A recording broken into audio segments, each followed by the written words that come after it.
What God has joined together let no man put asunder his shell. I am not a bit frightened, said the fox. Our good King Arthur has beaten all our enemies, and even if there were enemies, we would be safe here. There is no stronger castle in England than ours. He went to the window. A light was moving in the courtyard below.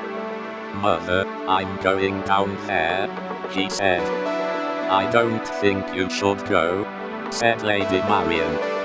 No one is fighting, he said. There's nothing to be afraid of. He put on his clothes. He ran down the stairs and into the courtyard. There was a light near the castle gate. He went toward it. At the gate he found his father. Some of the servants were there, too.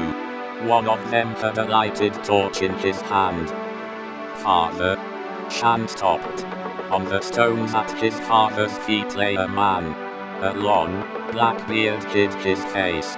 Two of the servants were taking off his armor. Who is he? Asked Shan. No one knows, said his father. He beat on the gate. We let him in, and he fell in a faint. My lord, I have found his wound, said one of the servants. Shan's father looked at the wound in the man's side. Bring him into the castle at once, he said. The servants lifted the wounded man. They carried him into a bedroom in the castle. Has he lost much blood? Asked Shan. I think so, said his father. The wound is deep. Shall I bring Napus? Asked Shan. Napus? Yes. Napus is a man of magic. He can make the night well. Poor Napus. Shan's father shook his head. He knows no magic, but he was once the best of doctors.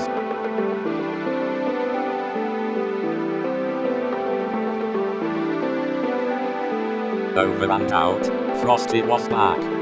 Santa was about to place the magic hat on Frosty's head when Professor Hinkle shouted, I want that hat, and I want it now. Santa replied, if you touch this hat, I'll never bring you another Christmas present. Go home right now, and write, I am very sorry for what I did to Frosty 100 zillion times. Then maybe, just maybe, you'll find something in your stocking tomorrow morning. Professor Hinkle was very sorry indeed. He ran straight home to start writing. Happy birthday, said Frosty once more. Karen was happy to see her friend again. But now it was time to go home. Santa put Karen in his sleigh and promised her that he would take Frosty back to the North Pole with him. Karen hated to say goodbye to Frosty, but Santa said that Frosty could return every year with the magical Christmas snow. Frosty waved goodbye as he hurried on his way. He shouted a promise to return the following Christmas. And every year, he did just that. Merry Christmas. Baby sheep is called a lamb. He likes to run in the grass that grows in the meadow. Baby cats are called kittens. They love playing on the farm. At night the farmer gives them cow's milk, and they curl up together in the big red barn. Baby rabbit lives in a hutch, which is her tiny little house. She sniffs noses with the kittens and puppies because they are all friends. Baby guinea pigs also have a hutch. Have you ever seen a guinea pig's tail? That rabbit has been up to some mischief, says the brown guinea pig. Baby donkey loves to eat juicy carrots. He is sitting down because he is tired. Somebody is trying to make him stand up and follow those carrots tied on the end of a stick. I know that trick, he says. Baby ducks are called ducklings. They swim in the pond with their wide, webbed feet. Wide on.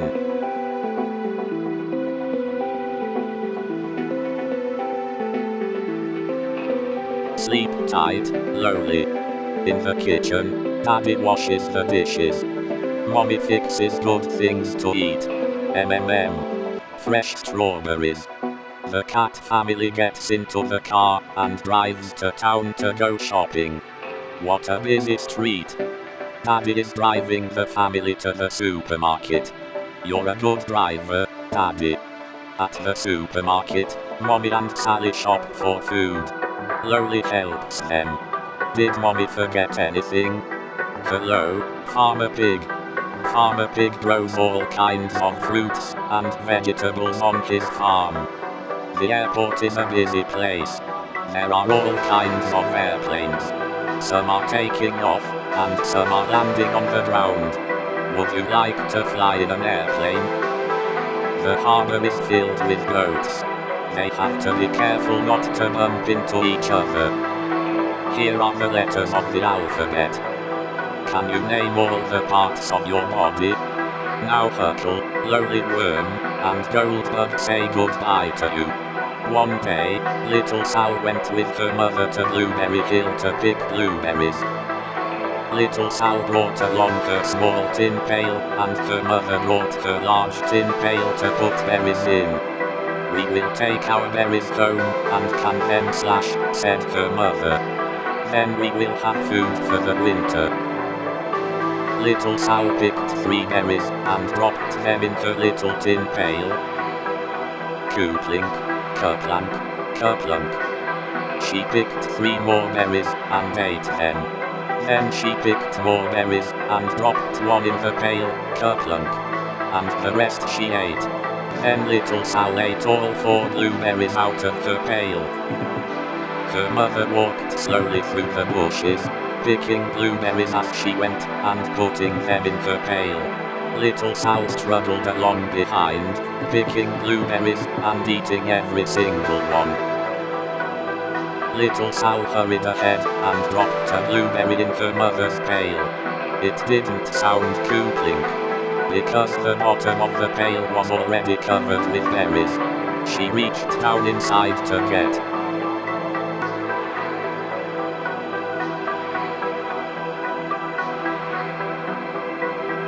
Stiffen the sinews.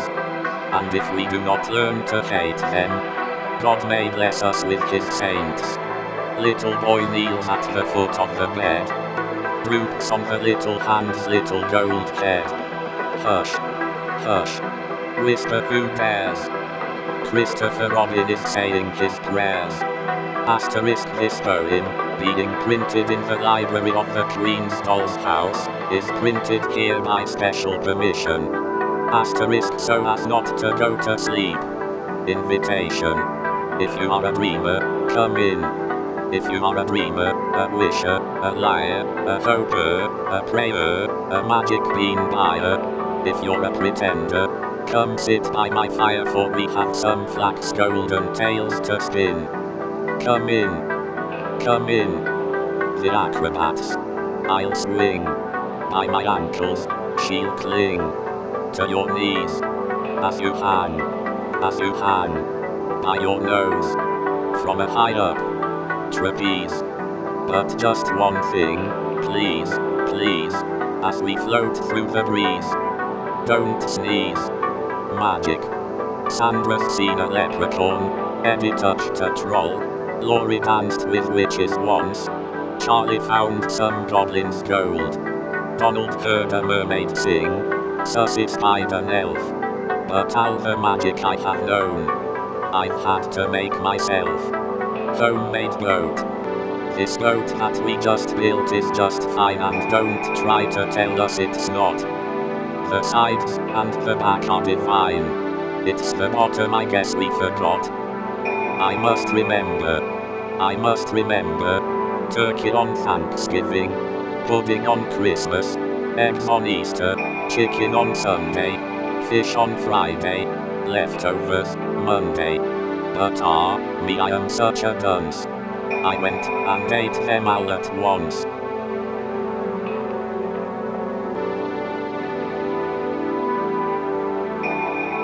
Batten down the hatches, a sneeze in the rain. If only I were thin. But how does anyone begin? He thought. It really isn't fair to grudge me exercise and air. For many weeks he pressed in vain his nose against the window pane, and envied those who walked about, reducing their unwanted stout. None of the people he could see is quite, he said, as fat as me. Then, with a still more moving sigh, I mean, he said, as fat as I. Now Teddy, as was only right, slept in the ottoman at night, and with him crowded in as well more animals than I can tell. Not only these, but books and things, such as a kind relation brings, old tales of once upon a time, and history retold in rhyme. One night it happened that he took a peep at an old picture book, wherein he came across by chance the picture of a king's France, a stoutish man, and down below these words: King Louis so and so, nicknamed the Handsome. There he sat, and think of it, the man was fat.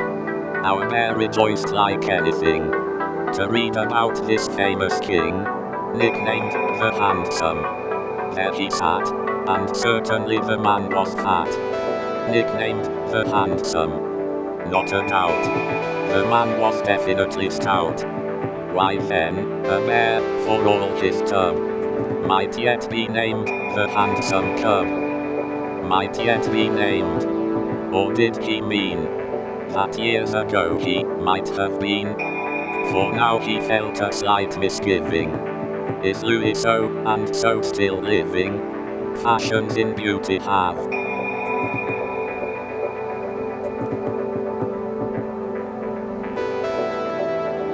chop chop, from the bottom up to the top of the coconut tree. Chino chew, chop it boy, I'd push things off the mantelpiece. If I were a cloud, and sailed up there, I'd sail on the wind without a kite. And when I'd leave a present, I'd scatter the leaves, and climb up the coconut tree, sing songs, and dance in my shade.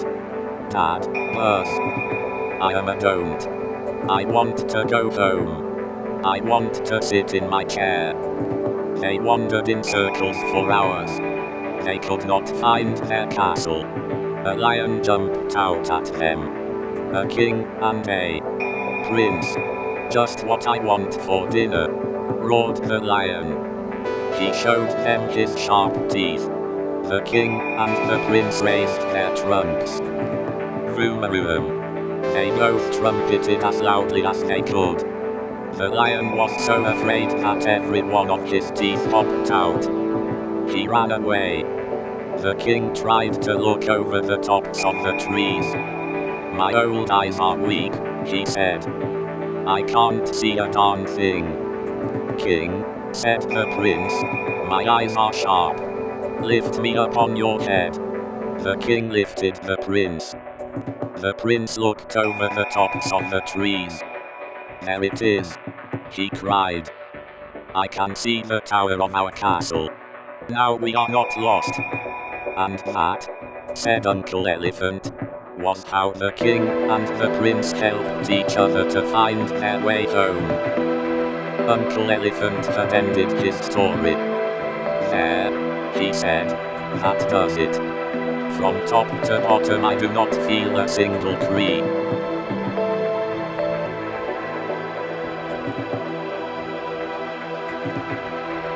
Nick of time, he said. I am not a bit frightened. See, I'll step right into the water. He had no sooner done so than the current swept him off his feet. When the others saw him being carried downstream, they cried, "Don't go and leave us. Come back and show us where we too can drink with safety." But he replied, "I'm afraid I can't yet. I want to go to the seaside, and this current will take me there nicely. When I come back I'll show you with pleasure." 264. The Horse and the Stag. There was once a horse who used to graze in a meadow, which he had all to himself. But one day a stag came into the meadow, and said he had as good a right to feed there as the horse, and moreover chose all the best places for himself. The horse, wishing to be revenged upon his unwelcome visitor, went to a man and asked if he would help him to turn out the stag. "Yes," said the man, "I will by all means, but I can only do so if you let me put a bridle in your mouth and mount on your back." The horse agreed to this, and the two together very soon turned the stag out of the pasture. But when that was done, the horse found to his dismay that in the man he had got a master for good. 265. The Fox and the Ramble. In making his way through a hedge, a fox missed his footing and caught at a bramble to save himself from falling. Naturally, he got badly scratched, and in disgust he cried to the bramble, "It was your help I wanted, and see how you have treated me. I'd sooner have fallen outright." The bramble, interrupting him, replied, "You must have lost your wits, my friend, to catch at me, who am myself always catching at others." 266. The Fox and the Snake. A snake, in crossing a river, was carried away by the current, but managed to wriggle onto a bundle of thorns, which was floating by, and was thus carried at a great rate downstream.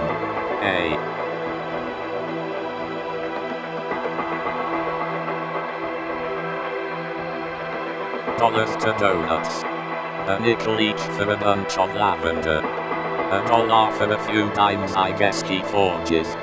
And I wish he'd leave all my toys and clothes. But I can't afford a fly, which I can't afford. I wish I could land and climb the steep white sand without a care. I wish I were safe, but I've never found anything terrible.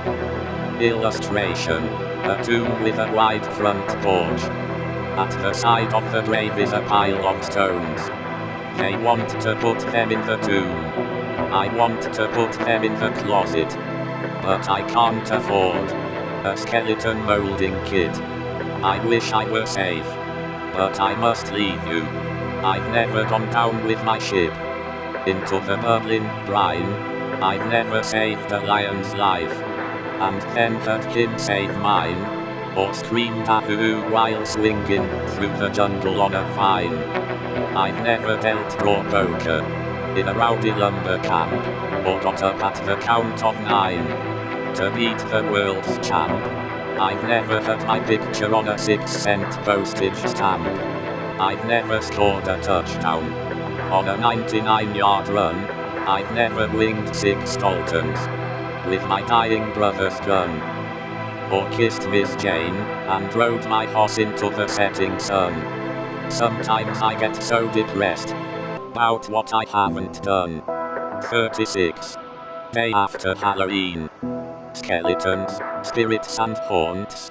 Skeletons, spirits and haunts. It's a Halloween sale. A nickel a pail for skeletons, spirits and haunts. Skeletons, spirits and haunts, more than most anyone wants. Will you pay for a shock? 'Cause we're overstocked on skeletons, spirits and haunts. Illustration: a short person wearing a large pointed hat has her mouth wide open.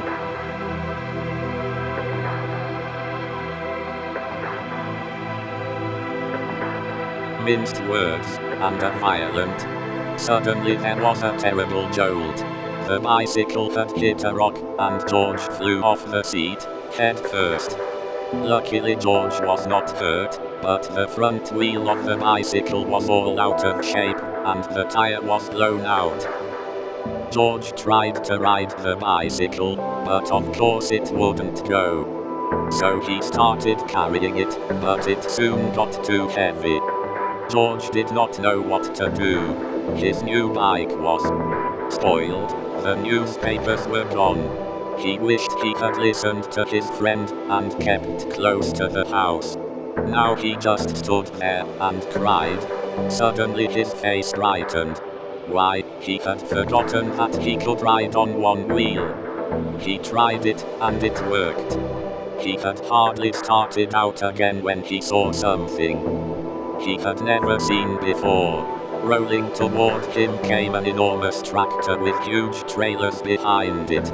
Looking out of the trailers were all sorts of animals. To George it looked like a zoo on wheels. The tractor stopped, and two men jumped out. Well, said one of the men, a little monkey who can ride a bike bronco fashion. We can use you in our animal show tonight. I am the director of the show, and this is Bob. He can straighten your wheel and fix that flat in no time, and then we'll take you along to the place where the show is going to be. So the three of them got into the cab and drove off. Maybe you could play a fanfare while you ride your bike in the show, the director said. I have a bugle for you right here, and later on you'll get a green coat and a cap just like Bob's. On the showgrounds everybody was busy getting things ready for the show. I must do some work now, said the director. Meanwhile you may have a look around and get acquainted with all the animals, but you must not feed them, especially the ostrich, because he will eat anything and might get very sick afterwards. George was curious. Would the ostrich really eat anything? He wouldn't eat a bugle, or would he? George went a little closer to the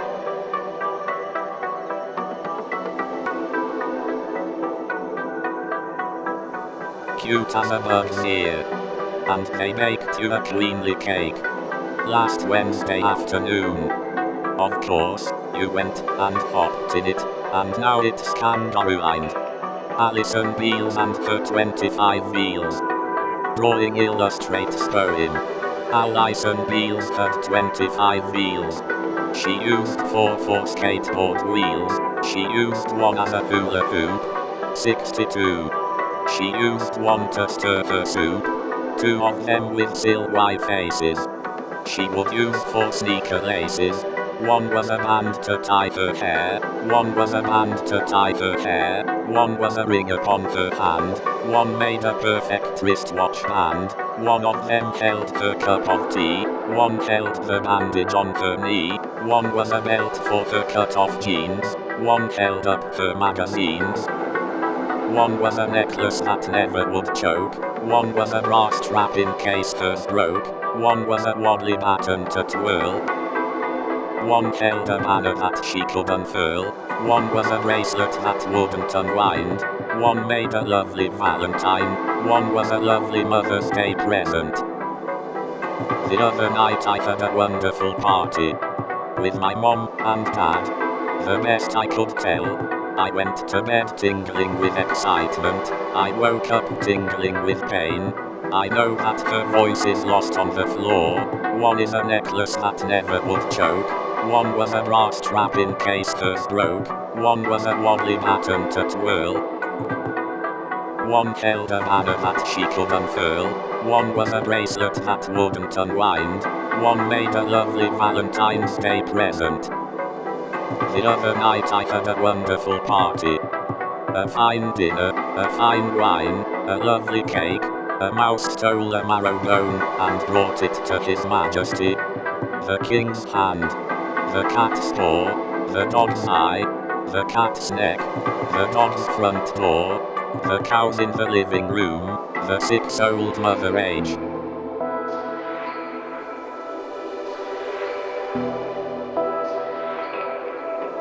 Fixer-upper of the town if you don't go down with me. Spring morning. Where am I going? I don't quite know. Down to the stream where the kingcups grow. Up on the hill where the pine trees blow. Anywhere, I don't know. Where am I going? The clouds sail by. Little one, baby ones. over the sky. Where am I going? The shadows pass, little ones, baby ones, over the grass. If you were a cloud, and sailed up there, you'd sail on water as blue as air, and you'd see me here in the fields, and say, doesn't the sky look green today? Where am I going? The high rooks call. It's awful fun to be born at all. Where am I going? The ringdoves coo. We do have beautiful things to do. If you were a bird, and lived on high, you'd lean on the wind when the wind came by. You'd say to the wind when it took you away, that's where I wanted to go today. Where am I going? I don't quite know. What does it matter where people go? Down to the wood where the bluebells grow. Anywhere, anywhere. I don't know. The island. If I had a ship, I'd sail my ship. I'd sail my ship through eastern seas, down to a beach where the slow waves thunder. The green curls over and the white falls under. Boom, boom, boom, on the sun-bright sand. Then I'd leave my ship and I'd land, and climb the steep white sand, and climb to the trees.